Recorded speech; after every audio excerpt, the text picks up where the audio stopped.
जिनके गुणों के गान में वे वर्धमान महान जिन विचरे हमारे समय सार परमागम, इसका निर्जराधिकार चल रहा है, जिसमें 207वीं गाथा पर चर्चा अपन ने कल की थी। गाथा का मैं पद्यानुवाद पढ़ देता हूँ, जिससे आपको अंदाजा लगेगा तो उसमें क्या कहा था। आत्मा ही आत्मा का परिग्रह है जानकर, पर द्रव्य मेरा है बताओ कौन बुध ऐसा कहे। जब उसने ये जान लिया कि अपने आत्मा के अलावा अपना और कुछ नहीं है,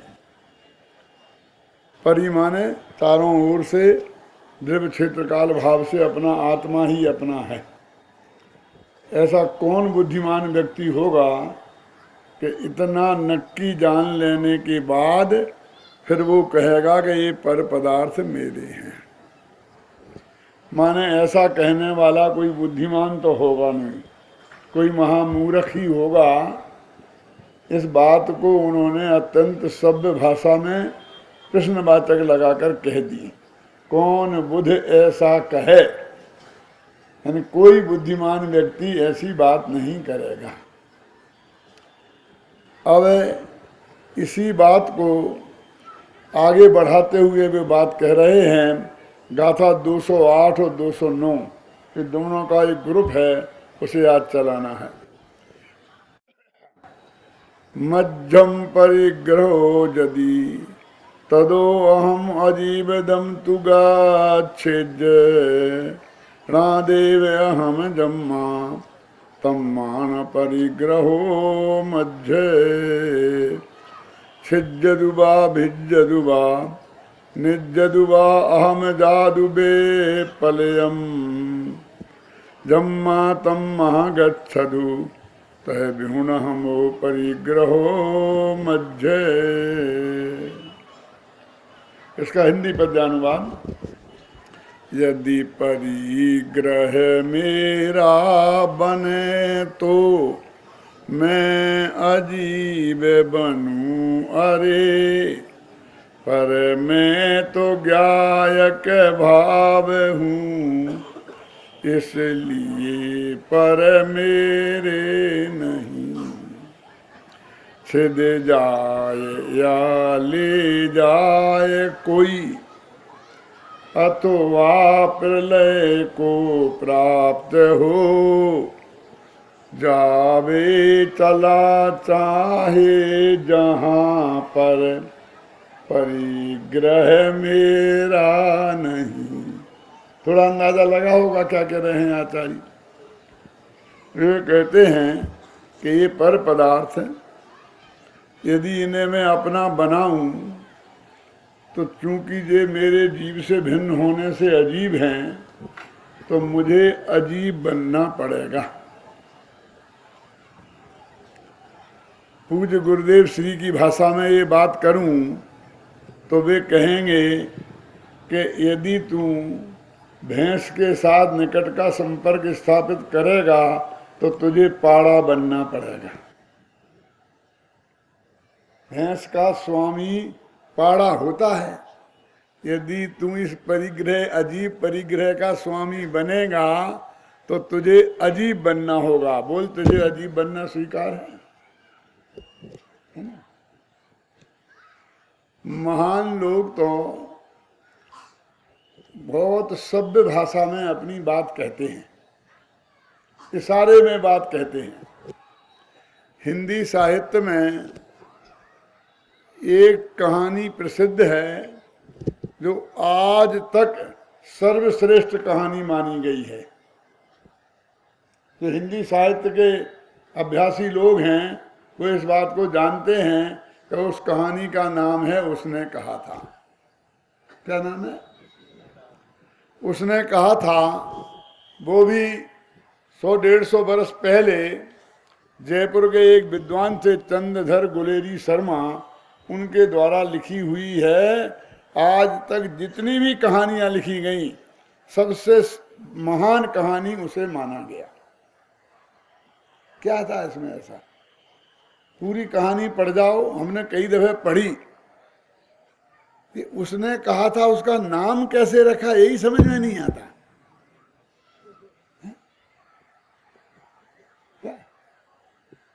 आप कहो तो 1 मिनट में मैं सुना दूं, कोई बड़ी नहीं है, वो तो 20 पेज की होगी, लेकिन मैं आपको 1 मिनट में सुना सकता हूं।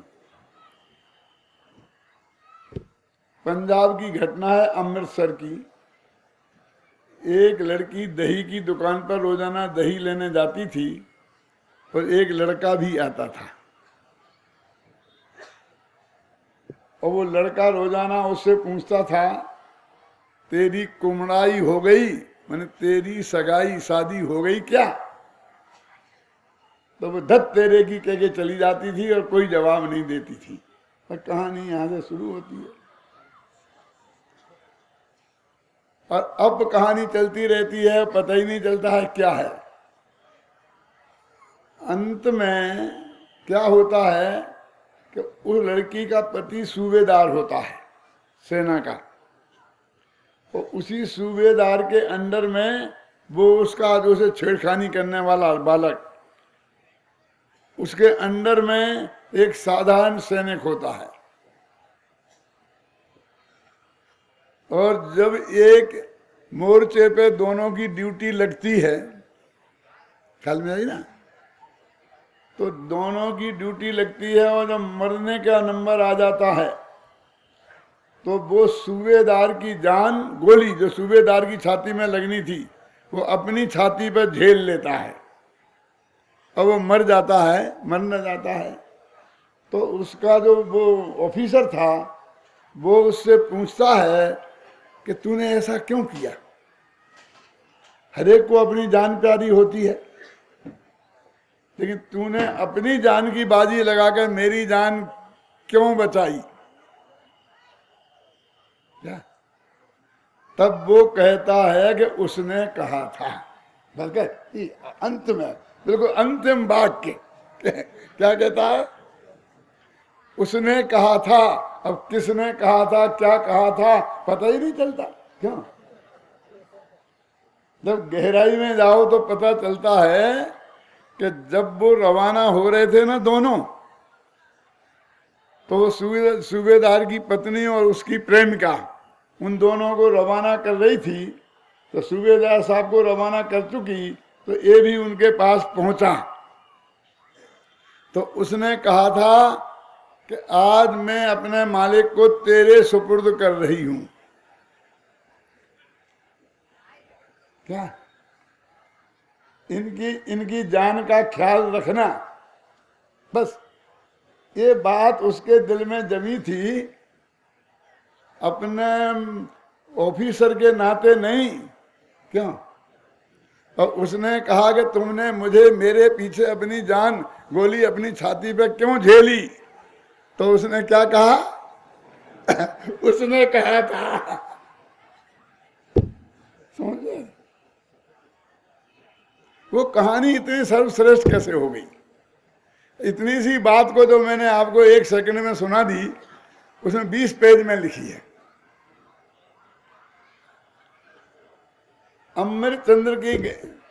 अमृतसर की गलियों की जो वर्णन उस कवि ने शुरू किया है वो देखते ही बनता है।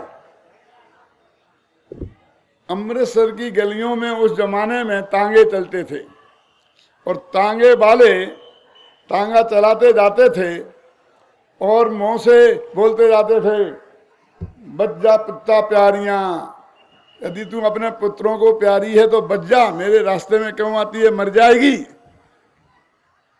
ऐसा बोलते था। और घोड़ी की नानी से अपना निकट का संबंध स्थापित करते हुए, ऐसा क्या लिखा? वो गाली देता था ना, माँ बहन की गाली किसको? घोड़ी को।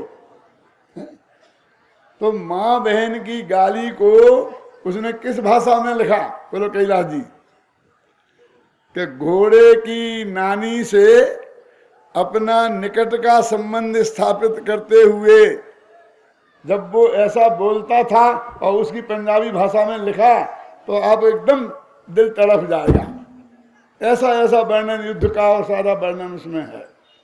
मैं ये कहना चाहता हूं कि वो उसको माँ बहन की गालियां देता था, इसको क्या लिखा, उसकी नानी से निकट का संबंध स्थापित करते हुए। वही बात गुरुदेव कह रहे हैं कि तुझे यहाँ पर यदि भैंसे से संबंध स्थापित करेगा तो पाड़ा बनना पड़ेगा। ख्याल में आई कि नहीं आई? वो कहते तुम अजीब से संबंध स्थापित करेगा, उसका कर्ता धर्ता और मालिक बनेगा तो तुझे अजीब बनना पड़ेगा। बोल, तुझे अजीब बनना स्वीकार है? देखो, मध्यम परिग्रहो यदि, यदि माने यदि, मध्यम परिग्रहो, मेरा है ये परिग्रह, तदो अहम अजीब दम तु गच्छे जय, तो मैं अजीब हो जाऊंगा। बिल्कुल अक्षर अक्षर है साहब। और मैंने जो हिंदी पद्यानुवाद किया वो भी अक्षर अक्षर है, उसमें कोमा फुल स्टॉप का भी अंतर नहीं है। यदि परिग्रह मेरा बने तो मैं अजूब बनूं, अरे पर मैं तो गायक भाव हूं, इसलिए पर मेरे नहीं। यदि तुझे गायक भाव में अपनापन है ना, यदि गायक भाव की मालकी चाहिए, उसका स्वामी बनना है, तो तुझे ये पर पदार्थों से संबंध बनाने की खोटी वृत्ति छोड़नी पड़ेगी। क्या मतलब हुआ कि जब हमने ये नक्की कर लिया कि ये पर पदार्थ मेरे हैं ही नहीं। क्यों? मैंने कहा देखो ये रूमाल मेरा नहीं है, नक्की हो गया ना। अब मेरे यहाँ रखा था और एक उठा के ले जाने लगे कीर्ति भाई, ये क्यों क्यों मेरा है, मेरा है। अरे क्यों? आपने कहा था ना मेरा नहीं है, फिर आपको क्यों बोलते हो बीच में? क्यों? यदि ये मेरा नहीं है तो इसे कोई ले जाए, ले ना जाए और यहां से लेकर इसे फाड़े, ऐसा लगता है मेरी छाती के दो टुकड़े कर दिए। क्यों? तो नीति गाथा में कहा है, पढ़ो, बहुत मार्मिक। देखो, छिज्जदुबा भिज्जदुबा निज्जदुबा अहम जादु विप्पलयम जम्मह तम्मह गच्छदु तहविमह परिग्रहो मध्य। चाहे ये छिद जाए, चाहे भिद जाए, चाहे निर्जरा को प्राप्त हो जाए, चाहे प्रलय हो जाए, नष्ट हो जाए, बिल्कुल आग लग जाए इसमें, जहां जाना हो तहां चला जाए, जम्मा तम्मा गच्छदु, जहां जाना हो वहां चला जाए। नव परिग्रह, मेरा परिग्रह नहीं, मुझे क्या लेना देना, जो कुछ भी होना हो इसका हो। ऐसी वृत्ति तेरी होनी चाहिए थी ना, लेकिन ऐसी तो होती नहीं, बातें बातें करता है कोरी। अब इसका हिंदी पंद्यानुवाद पढ़ता हूं। छिद जाए या ले जाए कोई, अथवा प्रलय को प्राप्त हो, जावे चला चाहे जहां, पर परिग्रह मेरा नहीं। आप जानते हैं संस्कृत भाषा थोड़ी बहुत जानते हो तो उसका अर्थ करने के लिए पहले उसका अन्वय लगाना पड़ता है। अन्वय जानते हैं? हमारे विद्यार्थी बोल रहे हैं हाँ हाँ, बाकी का किसी का नहीं हिलता। थोड़ा बता दूं, भाषा ज्ञान भी आपको कराऊं। हर भाषा की प्रकृति अलग होती है। संस्कृत भाषा की प्रकृति है जोड़ू और हिंदी भाषा की प्रकृति है तोड़ू। जोड़ू और तोड़ू क्या? उसमें कहेंगे राम, दशरथ का बेटा राम, तो दशरथ का दशरथ से बोलेंगे, स्या उसमें वहीं लगा होगा। लेकिन हिंदी में बोलेंगे दशरथ और का अलग, समझ गए ना? तो ये प्रकृति ऐसी है कि उसको अलग रखती है, जो संयोजक शब्द है उनको अलग रखती है और संस्कृत में जोड़ के रखती है। ये दोनों की प्रकृति में अंतर है। इससे क्या होता है कि दो लेन की संस्कृत का हिंदी बनानी हो तो 4 लेन बनती हैं, क्योंकि फैलती है ना वो। पहले लोग ये समझते नहीं थे, तो हिंदी में भी ये जोड़ जोड़ के लिखते थे। दशरथ का, तो का दशरथ के साथ जोड़ देंगे, पुत्र राम ऐसा जोड़ देते थे। जब मैंने मोक्ष मार्ग प्रकाशक सबसे पहले संपादित करके जयपुर में छापा, जो पहले छप रहा था ना सब, तो उसमें कम से कम 3000 जगह मुझे ये तोड़ना पड़े, हर जगह निशान लगा के। क्यों? वहां सब जोड़ने की प्रवृत्ति थी, जोड़ जोड़ के छापते थे। और हिंदी की प्रकृति ऐसी है नहीं, तो उसे तोड़ तोड़ के, ये दोनों में अंतर है। देखो अब देखिए, अंग्रेजी की और हिंदी की प्रकृति में क्या अंतर है। अंग्रेजी में एक नियम है कि पहले कर्ता और बाद में तत्काल क्रिया, और बाद में जो कुछ कहना हो कहो। आई एम गोइंग, और फिर कहाँ जाना है बाद में लगाओ, फिर कहाँ से जाना है फ्रॉम और टू जो भी लगाना हो बाद में लगाओ। हिंदी में ऐसा नहीं है। क्यों? हिंदी में क्रिया सबसे अंत में लगेगी। क्यों? कि मैं दाहोद से जयपुर आज रात को जा रहा हूं, अब हूं सबसे बाद में आएगा। हिंदी की प्रकृति ऐसी, अंग्रेजी की ऐसी। और संस्कृत की तीसरी तरह है, चाहे जहां लगा दो चाहे शुरू में लगा दो क्रिया, चाहे बाद में लगा दो, चाहे बीच में लगा दो, और कोई शब्द कहीं भी ठोक दो।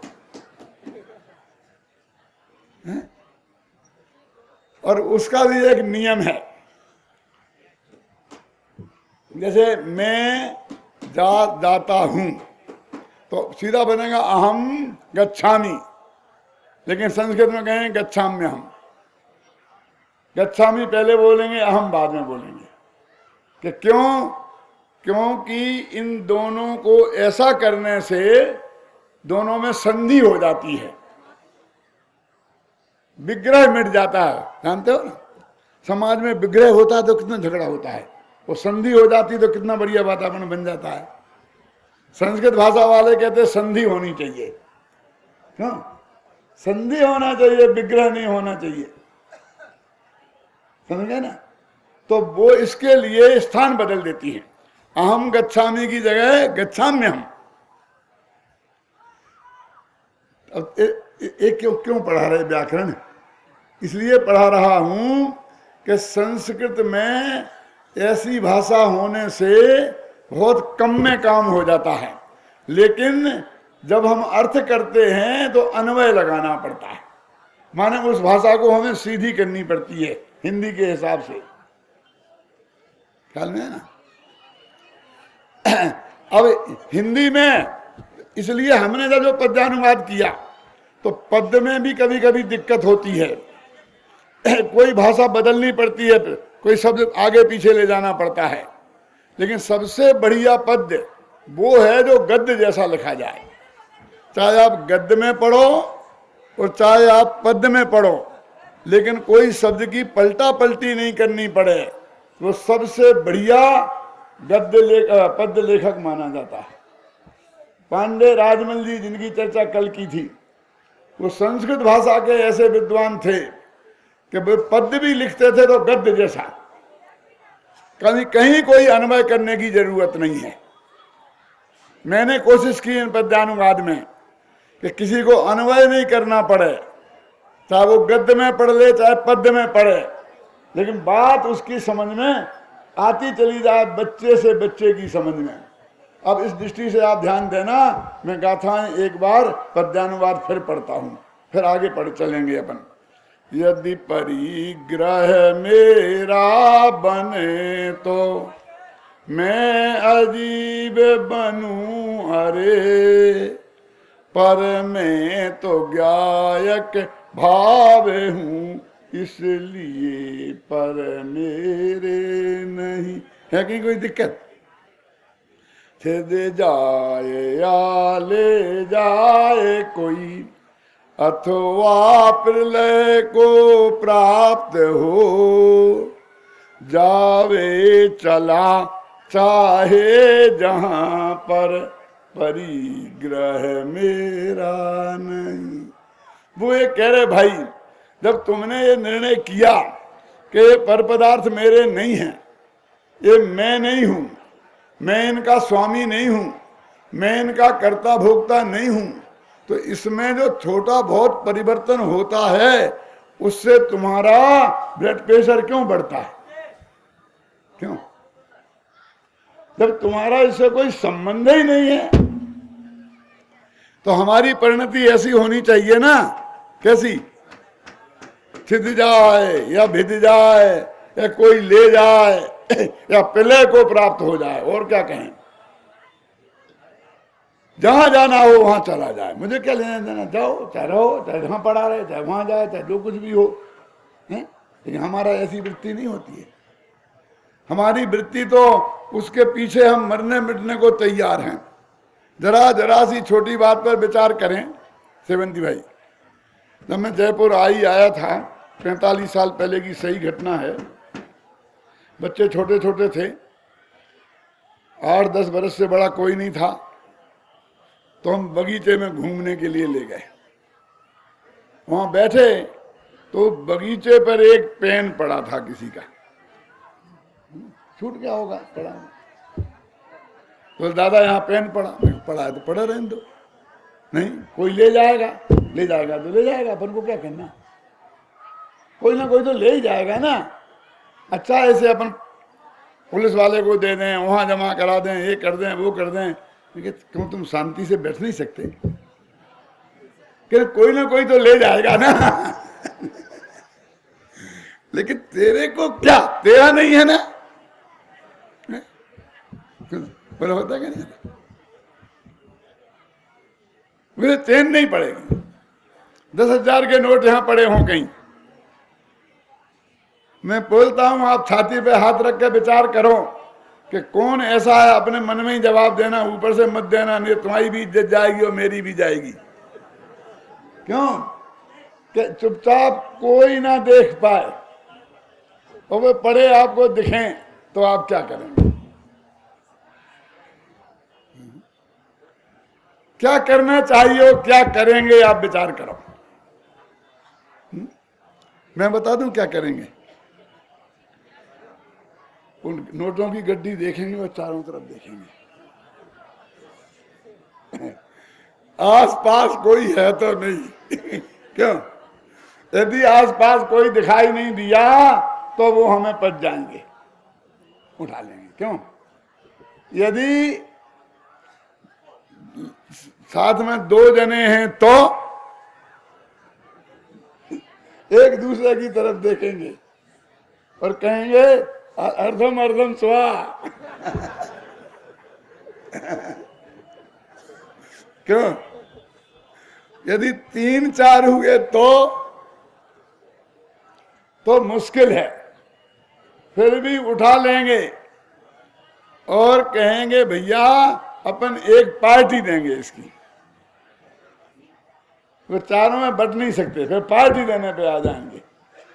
और 10-20 आदमी हुए तो लो उठा लो, भगवान के गुल्लक में डाल देंगे। तो किसी को नहीं पचे तो भगवान को पचते हैं। क्यों? कैसी परिणति होती है हमारी, मैं आपसे बोलता हूं। होना क्या चाहिए बोलो? अरे जगत की चीज जगत में पड़ी है ना, कितनी चीजें पड़ी, ये मकान पड़े हैं, दुकानें पड़ी हैं, क्या नहीं पड़ा है? तुम उससे बिल्कुल निरीह नहीं हो सकते। छिद जा, अरे थोड़ी देर में कोई ट्रक आएगा, ऊपर से निकल जाएगा, भिद जाएगा। क्यों है? कोई कुछ हो जाएगा, ये हो जाएगा, ये हो जाएगा, इतने विकल्प करेगा, इतना प्रश्न खड़ा करेगा, वहां से उसे उठाए बिना मानेगा नहीं। क्यों? आचार्य क्या कहते हैं? तूने नक्की कर लिया ना, तेरा नहीं है ना, तो तुम चारों का नहीं है ना, ये सबका नहीं है ना, तो चलो ना आगे। क्यों? तो कोई उठाएगा तो उसे चोरी का पाप लगेगा। क्यों? हम इतने धर्मात्मा हो गए कि बेचारे को चोरी का पाप न लग जाए, इसलिए भले ही अपने को लग जाए। हमने पढ़ा था किसी की गिरी हुई, पड़ी हुई, भूली हुई क्यों वस्तु को स्वयं उठा लेना या उठाकर किसी दूसरे को दे देना, कि मंदिर के गुल्लक में डाल देना, ये सब क्या है? चोरी है कि नहीं है? ये तरकीब से मैं गुल्लक में डाल दूं, फिर काय की चोरी? सबको लड्डू खिला दिए, सब काय की चोरी? सबको सिनेमा दिखा दिया, फिर काय की चोरी? क्यों बोलो? हमने कितने रास्ते निकाले। किताब में तो साफ साफ लिखा था कि तुझे क्या लेना देना है, जगत की चीज जगत में रहेगी। आपने सुबह सुना था ना कि वो चक्रवर्ती था ना, चक्रवर्ती अपने बेटे को राज तिलक देके चला गया। बेटा छोटा सा था, तो उन्होंने अपने जमाई को बुलाया गया, तुम आ जाओ वज्रजंग राजा को, वज्रदंत ने। क्यों? कि तुम संभालना। छोड़ने वाले ने नहीं सोचा, उसकी पत्नी ने क्यों सोचा? ये मालूम? अपने यहाँ एक वैराग्य भावना है, बैठो वज्रदंत राय आपनी सभा लगाए। क्यों है कि नहीं है? जिसमें आता ना कोड़े 18 घोड़े छोड़े 84 लाख हाथी इत्यादि के संपत्ति बहु तेरी जीर्ण तृण सम त्यागी। आता कि नहीं आता? तो मुझे बहुत एक दफे अच्छा नहीं लगा कि ये हिंदी वाला कवि अपने हिंदुस्तान का, तो भरत क्षेत्र के किसी चक्रवर्ती की 12 भावना नहीं लिख सकता था? इसको विदेश क्षेत्र के चक्रवर्ती की 12 भावना लिखने का शौक चल रहा है। अरे थोड़ा बहुत गुजरातियों से सीखो। क्या क्या ये गुजराती गुजरातियों का कितना ध्यान रखते हैं? क्यों? भरत क्षेत्र के थे तुम, तो भरत क्षेत्र के चक्रवर्ती की लिखना चाहिए, विदेश क्षेत्र के चक्रवर्ती की क्यों लिखी? कि पंडित आया है, प्रवचन तो बहुत अच्छा करता है। अच्छा कौन है? कौन है? कि पंडित है। और कौन है? क्या करता है? कि प्रवचन करता है, बहुत अच्छा करता है, मजा आ जाता है।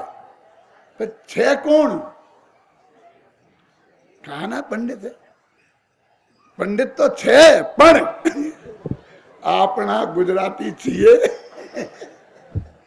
कि नहीं नहीं कहते ही ऐसा मोह। क्या हो गया? क्या गलती करी? मेरी क्या गलती है कि मैं गुजराती नहीं हूं? तुम कैसे गुजराती हो? अरे मैं हिंदी प्रांत में पैदा हो गया, ऐसा हिंदी हो गया। तुम गुजरात में पैदा हो गए तो गुजराती हो गए। तुम हिंदी में पैदा हो जाते तो तुम हिंदी हो जाते, मैं गुजरात में पैदा हो जाता तो मैं गुजराती हो जाता। तुमने बुद्धिपूर्वक गुजराती बने हो। क्यों? क्या हो गया है? विचार करो। तो मैंने कहा ये ठीक नहीं है, भरत क्षेत्र के चक्रवर्तियों की लिखना चाहिए थी। मानो कवि से मैंने ये प्रश्न किया, तो कवि ने क्या जवाब दिया? बताओ कोई भरत क्षेत्र का ऐसा चक्रवर्ती जिसकी मैंने 12 लिखी ना वैराग्य भावना, उसकी लिख दूंगा। मेरे बाप का क्या बिगड़ता है? कि कैसा कैसा कि पिता को दीक्षा लेने का भाव आया तो बड़े बेटे को बुलाया कि बेटा हम तुम्हें राज तिलक करते हैं, तुम राज संभालो, हम दीक्षा लेंगे। कि क्यों पापा? क्यों क्यों? कि संसार असार है, इसमें सुख नहीं है, राज दुख का घर है, सब बताया उनने, इसलिए हम तो दीक्षा लेंगे, तुम संभालो। कि क्या कहा? हमने ऐसे बाप आज तक देखे ही नहीं कि जब ये इतनी बुरी चीज है तो हमें क्यों फंसाते हो, और अच्छी चीज है तो तुम छोड़ते क्यों हो?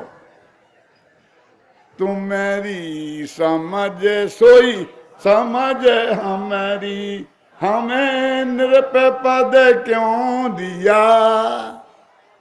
हमें नहीं चाहिए, हम भी दीक्षा लेंगे। दूसरे बेटे को बुलाया, उसने भी यही जवाब दिया। तीसरे को, चौथे को, हजारों थे, सब ने जवाब दे दिया। क्या करें अब? तो एक बेटे के पत्नी के गर्भ था तो उसके पेट पर राज तिलक करके सबके सब दीक्षा ले गए। बताओ भरत क्षेत्र में ऐसा कोई हो तो हम उसकी वैराग्य भावना लिखेंगे। कोई संभालने वाला नहीं है, हम छोड़ें कैसे? संभालने वाला नहीं है, कोई छोड़ें कैसे? क्यों? है ना? इंदिरा गांधी से पूछा कि अब आप क्या करेंगी? कहा कि मैं देश को मझधार में नहीं छोड़ सकती, लेकिन तुम चली जाओगी तब क्या होगा? है? क्यों? नेहरू जी गए, इंदिरा जी गई, देश तो चल रहा है ना। उनके बेटे ने उनसे अच्छा चलाया कहते हैं, लेकिन हर एक आदमी नहीं, मैं नहीं छोड़ सकता। वो कहते हैं कि इन्हें आगा संभालने वाला चाहिए जब ये छोड़ेंगे। ऐसे वाले हैं, समझे ना? बेटों पे राज तिलक कर करके जाते हैं। जो कोई हो संभालने वाला चाहे नहीं हो संभालने वाला, जब मुझे वैराग्य हो गया तो हो गया, मुझे क्या लेना देना? सिद्ध जाए या भेद जाए कोई, ले जाए कोई, अथवा प्रलय को प्राप्त हो, जावे चला चाहे जहां पर, परिग्रह मेरा नहीं। अरे भाई, मैं तो छोड़ दूं, लेकिन उसका होगा क्या? लेकिन तेरे को क्या लेना देना? मैंने धर्म के 10 लक्षण में त्याग धर्म में एक बात लिखी। गुरुदेव श्री को सबसे ज्यादा कोई पसंद आया मेरा लेख तो त्याग धर्म वाला 10 लक्षण धर्म में। उन्हें भगवान जैसी प्रशंसा की कि ये लिखा, ये लिखा, ये लिखा त्याग धर्म में। वो उसमें क्या लिखा मैंने अंत में कि भाई जिसको हमने छोड़ा उसका क्या हुआ, तुझे क्या लेना देना? असली त्याग तो हम मल मूत्र का करते हैं कि जो हमने मल का त्याग किया सेवंती भाई, तो फिर सोचा कभी कि उसका क्या हुआ? सू करने खाया कि कू करने खाया कि क्या हुआ? कभी देखा?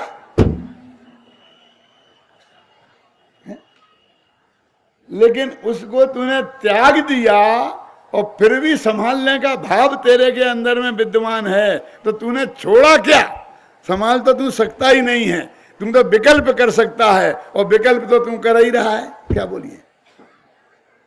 राज्य का तू क्या करता है? परद्रव्य का तू क्या करता है? अकेला विकल्प ही करता है, तो फिर तू कर ही रहा है। वो ये कहते हैं कि परद्रव्य के साथ अपनापन छूटे तो ऐसा छूटना चाहिए। देखो, मैं इसकी टीका पढ़ता हूं अमृतचंद्राचार्य की।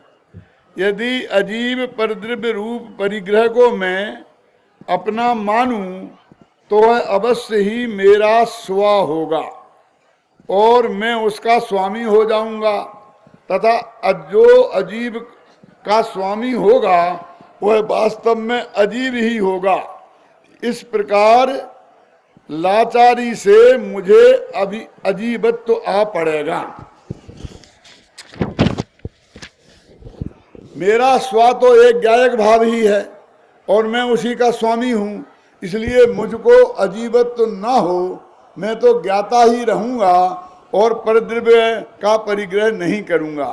मेरा यह निश्चय है कि परद्रव्य छिदें अथवा भेदें अथवा कोई उसे ले जाए अथवा प्रलय को प्राप्त हो जाएं अथवा चाहे जहां जाएं, जो भी हो, मैं परद्रव्य को ग्रहण नहीं करता, क्योंकि परद्रव्य मेरा स्व नहीं है, मैं उसका स्वामी नहीं हूं। परद्रव्य ही परद्रव्य का स्व है और परद्रव्य ही परद्रव्य का स्वामी है, और मैं ही मेरा स्व हूं और मैं ही मेरा स्वामी हूं, ऐसा मैं जानता हूं। इतना क्लियर शब्दों में लिखा है। भेद विज्ञान का अर्थ क्या? हम कहते तो सभी हैं, देखो इसमें भी बहुत बारीकियां हैं, लेकिन इतनी पब्लिक में मैं क्या ज्यादा आपको बताऊं। कसाएं 4 तरह की होती हैं, अनंतानुबंधी, अप्रत्याख्यान, प्रत्याख्यान और संजुलन। तो ये मान्यता संबंधी दोष है। ये मान्यता में से सम्यक दृष्टि के मान्यता निकलती है, विकल्प उसके कदाचित बना रहता है। क्योंकि शास्त्रों में अपन ने पढ़ा ना भरत चक्रवर्ती का चरित्र है ना, 96,000 शादियां की, इतना इतना ये किया। अरे मैं आपको कुछ बातें ऐसी बताना चाहता हूं कि आप देख के दांत तले उंगली बताएंगे, जानते तो आप भी हैं, ध्यान नहीं देते हैं। आपको मालूम भरत चक्रवर्ती को 3 समाचार एक साथ मिले थे। मिले थे कौन कौन? पुत्र की उत्पत्ति, शक्यरत्न की प्राप्ति और भगवान ऋषभदेव को केवल ज्ञान की प्राप्ति। और हम लिख कहते हैं कि सबसे पहले वे भगवान के दर्शन करने गए, फिर उन्होंने पुत्र के उत्सव मनाया और फिर उन्होंने चक्ररत्न की बात करी। इस तरह हम कहते थे वो कितना धर्मात्मा था। क्यों सेवंती भाई, मुझे पता नहीं आपका क्या धंधा है, आपकी दुकान पे 3 ग्राहक एक साथ आए, एक तो 10 लाख का माल लेने वाला है जिसमें आपको 2 लाख मिलेंगे, एक 10,000 का माल लेने वाला है जिसमें 2,000 मिलेंगे, और एक 100 रुपये का माल लेने वाला है जिसमें आपको समझ 10 रुपया 2 रुपया जो भी मिलेंगे। आप पहले किसको निपटाएंगे? भरत चक्रवर्ती से कम थोड़ी हैं आप हैं? पहले उनसे कहेंगे भाई साहब जो 10 लाख लेने वाला, आप बिरा दो, चाय मंगाओ, बैठो। उनसे कहें 10 लाख बैठो, पहले इसे निपटा दो। छोटे ग्राहक को पहले निपटाओ, इसे चाय फाय भी नहीं मंगानी है क्यों? फिर 10,000 वाले को निपटा, अब अपना आराम से बैठेंगे, बात करेंगे। क्यों? लगते देखो कितना महान है, उन्हें ऐसा नहीं है कि बड़ों के पीछे पड़ता है, छोटों की सबसे ज़्यादा इनको इज्जत छोटों की है। अरे काय की महिमा करे, दुनिया छोटे ग्राहक को पहले निपटाती है ऐसे उनने भगवान के पूजा जाके घंटों में निपटा दी है? बेटे का उत्सव दिनों में निपटा दिया और लड़ने के लिए 60,000 वर्ष के लिए निकल गए। आप सुनते हैं? उन्हें अभी केवल ज्ञान हुआ, रोजाना दिव्य ध्वनि खिलेगी ना, दिन में 3 बार 7 घंटा और 12 मिनट, और ये 60,000 वर्ष को लड़ने के लिए चले गए। जरा विचार तो करो, था एक सम्यक दृष्टि क्यों जिन्होंने भगवान की दिव्य ध्वनि खिली। और वो जो 60,000 वर्ष में लड़ने गए, उसी पीरियड में उनकी 96,000 शादियां हुई हैं। और जो पुत्र रत्न की प्राप्ति का समाचार मिला था, कोई पहला बेटा नहीं था, न मालूम कौन सा होगा, 900वां 10वां कुछ। क्यों? क्योंकि पहला तो वो मारीच था जो उनके बाप के साथ दीक्षा ले गया था। क्यों था ना वो बेटा? पहला तो बेटा था नहीं, कौन सी बड़ी बात थी? तो 60,000 वर्ष में उनने 96,000 शादियां की। चक्रवर्ती की शादियां होती हैं, हर एक की नहीं होती 96,000। जब चक्ररत्न प्रकट हुआ तब जब जगह गए और जहां जहां जिन जिन राजा को जीता उनने अपनी कन्याएं भेंट की, उनसे शादी कर ली। ख्याल में आए ना? 32,000 कन्याएं तो मिलेच्छ राजाओं की हैं। ये कोई शादी थोड़ी है, ये तो पॉलिटिक्स है। घबराना नहीं। क्यों? क्योंकि हर एक आदमी ये सोचता है कि जाकी धन धरती हरी ताही न लीजे संग, और जो संग राखे ना बने तो करु राखे अपंग। धन सुन ली, सब संपत्ति छीन ली, सब छीन ली, अब उसे अपने साथ रखोगे क्यों? न मालूम कब धोखा दे जाए। कर सकता है ना धोखा। 100 सौगंधें खाए चित्त में एक न दीजे, विश्वास ताहि विश्वास न कीजे। क्यों? अब क्या करे? उसी को राज्य सौंप दिया, तुम संभालो, हम आगे जा रहे, फिर देखेंगे। क्यों? अब वो आदमी कब धोखा दे जाएगा, तब क्या उपाय है? दुनिया में हर आदमी, दुनिया में सबसे बड़ा दुख क्या है? पुत्र का मरण, कन्या का विधवा होना, ऐसा लिखा है नीतिकारों ने। तो जिसकी कन्या से हम शादी कर लेंगे, यदि वो मुझे मारेगा तो उसकी कन्या विधवा होएगी, तो कोई भी किसी कीमत पे जमाई को नहीं मारेगा। इसके लिए शादी की भाई साहब, विश्वास पैदा करने के लिए। क्या वो तो राजनीतिक शादियां थी। अब आप ये कह रहे कि यदि हमने जान लिया कि ये मेरा नहीं, तो छिद जाए भिद जाए। तो एक श्रद्धा के लेवल की बात अलग है, फिर चारित्र के लेवल की बात अलग है। इसका भेद विज्ञान रखना बहुत जरूरी है, अन्यथा बहुत कंट्रोवर्सी खड़ी हो जाएगी आपके दिमाग में। समझ नहीं ना? लेकिन श्रद्धा के लेवल पे तो ऐसा हो ना, कैसा? देखो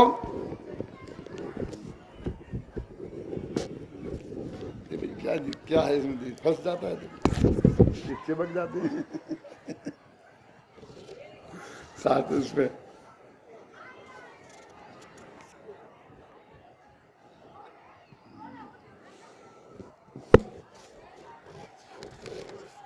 आचार्य जयसेनाचार्य ने इसकी टीका की, तो बाकी बातें तो सब अमृतचंद्राचार्य के समान हैं, लेकिन उनने छिद जाए और भिद जाए में भी अंतर किया।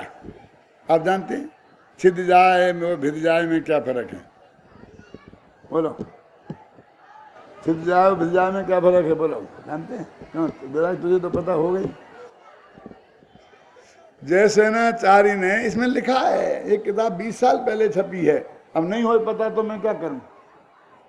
वो कहते हैं छिद जाए माने 2 टुकड़े हो जाएं, और भिद जाए माने उसमें छेद हो जाए। ऐसा भेद किया है क्या? छिद जाए माने 2 टुकड़े हो जाए, तो इसमें लिखा है मैंने, देखो। आचार्य जयसेन की तात्पर्य वृत्ति टीका में इन गाथाओं के संदर्भ में कही गई 2 बातें विशेष ध्यान देने योग्य हैं। एक तो यह है कि यहाँ मिथ्यात्व और रागादि भावों को ही परद्रव्य रूप जड़ परिग्रह कहा है और उनके ग्रहण को जड़त्व होना बताया है। दूसरे, यहाँ छिद जाने का अर्थ 2 टुकड़े हो जाना और भिद जाने का अर्थ छेद हो जाना किया गया है। जो उसमें ये विशेष बात थी ना जयसेन की, वो मैंने इसमें लाके रख दी। कोई ऐसी बात बाकी नहीं बची जयसेन की कि जो अमृतचंद्र में है, और वो तो नहीं लिखी, लेकिन अमृतचंद्र में नहीं है वो बात सब इसमें लिखी। तो क्या अंतर है बता भाई? अब तो याद रहेगा ना। पूज्य गुरुदेव से श्री का भी यहां पर दिया है, ख्याल में है ना। अंत में निष्कर्ष, उक्त गाथाओं में 24 परिग्रहों को छोड़ने की बात सामान्यता कही गई है। माने वो ये कहते हैं कि सिद्धांतता, एक सिद्धांत के रूप में बात को स्वीकार करना, और दूसरा उस जीवन में उसको उतारना। जीवन में उतारना ये चारित्र की बात है, और सिद्धांतता स्वीकार करना ये श्रद्धा की बात है। चौथे गुणस्थान में वो बात ज्ञान में और श्रद्धान में उतरती है, और फिर बाद में चारित्र में आती है। देखो एक बात समझना, सारा जगत के सामने एक प्रश्न है, गुरुदेव श्री के मामले में भी। एक कहते हैं हम कि भाई बातें तो इतनी ऊंची ऊंची करते हैं और करते तो कुछ है नहीं, बातें तो इतनी ऊंची ऊंची करते हैं और करते तो कुछ है नहीं, क्यों, क्या करें? मैं आपसे पूछता हूं कि ये बात हमसे ही क्यों कहते हो? भगवान ऋषभदेव से क्यों नहीं कहते हो? उनका जो है ना पत्नी कल्याणक, आज उन्हें दीक्षा हुई थी ना, बैराग हुआ था ना, क्यों हुआ था? उन्हें बैराग क्यों हुआ था आपको मालूम है?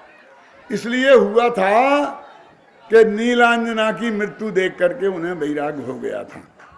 सबसे पहले मेरा ये प्रश्न है कि वो नीलांजना का नृत्य देखने गए क्यों थे? उनकी उम्र क्या थी उस वक्त, जरा समझना। उनकी कुल उम्र 84 लाख पूरब की थी। ये पूरब मूरब मेरी समझ में कम आते हैं, इसलिए 84 लाख पूरब माने 84 बरस। 1 बरस का 1 लाख पूरब मानो, ठीक है, ये तो आप जानते हो ना। तो अब एक आदमी जिसकी उम्र कुल 84 बरस की हो, वो 83 बरस की उम्र में कैसा होगा, बूढ़ा, जवान या बच्चा? समझ में आया ना आप? उस वक्त तक उनकी ये उम्र थी। मैं ये पूछना चाहता हूं कि वो तो सर्वार्थ सिद्धि में थे, वहां भी छायक सम्यक दृष्टि थे, तो उनने 83 लाख पूरब तक दीक्षा क्यों नहीं ली? उनसे कोई कुछ नहीं कहता। स्वामी जी के गला पकड़ेंगे, आप सम्यक दृष्टि होकर तो दीक्षा क्यों नहीं लेते? हमारा तुम्हारा गला पकड़ेंगे। मैं कहता हूं उनसे कहो ना, क्या देख नीलांजना का नृत्य तो 83 वर्ष की उम्र में, और भाई साहब वो एक दिन का काम नहीं था, वो रोजाना का काम था, और उसकी व्यवस्था बेचारे सौधरविंद्र को करनी पड़ती थी। क्यों? हम टीवी पे समाचार क्या सुन लें तो ही मुश्किल है। क्यों? कि पंडित है, टीवी देखता है, टीवी देखता है, टीवी देखता है। वे टीवी पे तो चित्र आते हैं, वो तो साक्षात देवांगना थी, सर्वांग सुंदर। क्यों? सुबह भाई कुमार जी बता रहे थे ना, विश्व की सर्वश्रेष्ठ सुंदरी, सर्वश्रेष्ठ नृत्यांगना, मालूम क्या क्या। क्यों? उसका नृत्य देख रहे थे।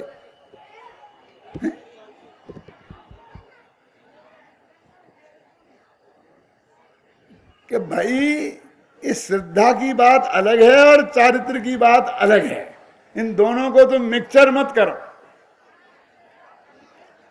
दोनों का स्वकाल होता है, तो सम्यक दर्शन होने पर कुछ चारित्र ठीक होता है कि नहीं? ख्याल में है ना? कुछ चारित्र ठीक, बहुत ठीक होता है, अनंत दोष निकल जाता है, क्योंकि अनंतानुबंधी चारित्र की मोह की प्रकृति चली गई। लेकिन वो दुनिया में बाहर दिखाई नहीं देगा। क्यों नहीं दिखाई देगा?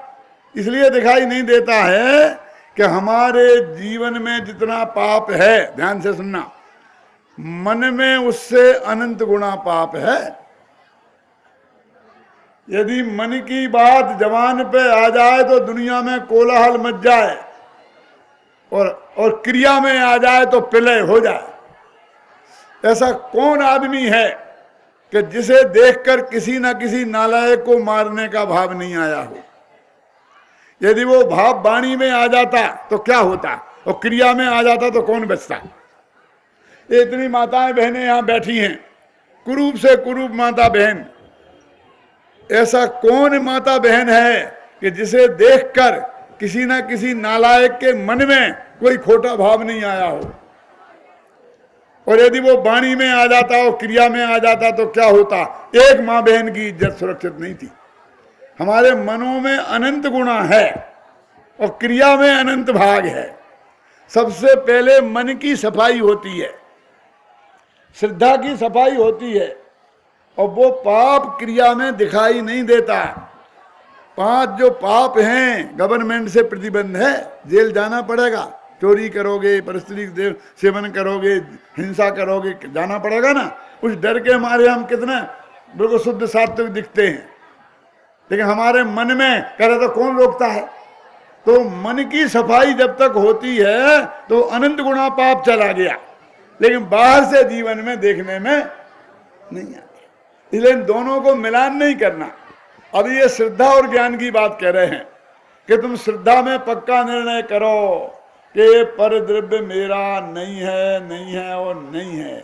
फिर इसकी जो भी परिणति हो, जैसी भी परिणति हो, उससे मुझे कुछ लेना देना नहीं है।